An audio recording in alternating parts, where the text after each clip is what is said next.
আসসালামু আলাইকুম এভরিওয়ান। আজ তোমাদের সাথে আলোচনা করব গুচ্ছ এ বি সি ইউনিটের কাটমার্ক নিয়ে, অর্থাৎ কত পজিশনের ভিতরে থাকলে কোন সাবজেক্ট পাবা সেই বিষয়গুলো নিয়ে আলোচনা করব। চলো মূল ভিডিও শুরু করা যাক।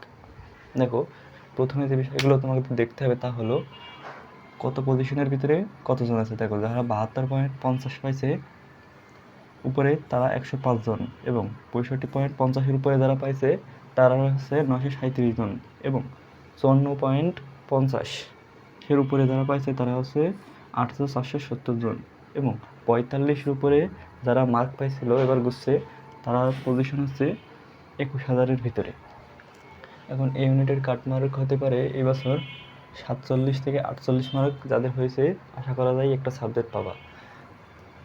অর্থাৎ 15,000 থেকে 20,000 পজিশনের ভিতরে থাকলে যে কোনো একটা সাবজেক্ট পাবা।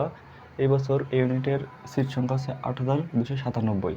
বি ইউনিটের ক্ষেত্রে যাদের 52+ মার্ক আসছে তারা আশা রাখতে পারো একটা সাবজেক্ট পাবা, অর্থাৎ 4500 থেকে 5,000-এর ভিতরে পজিশন থাকা লাগবে।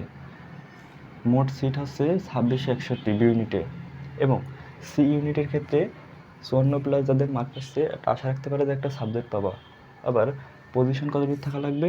4500-এর ভিতরে।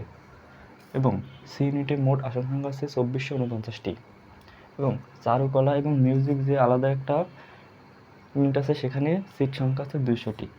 এটা সর্বোচ্চ 250 বা 300 পর্যন্ত যেতে পারে আশা করা যায়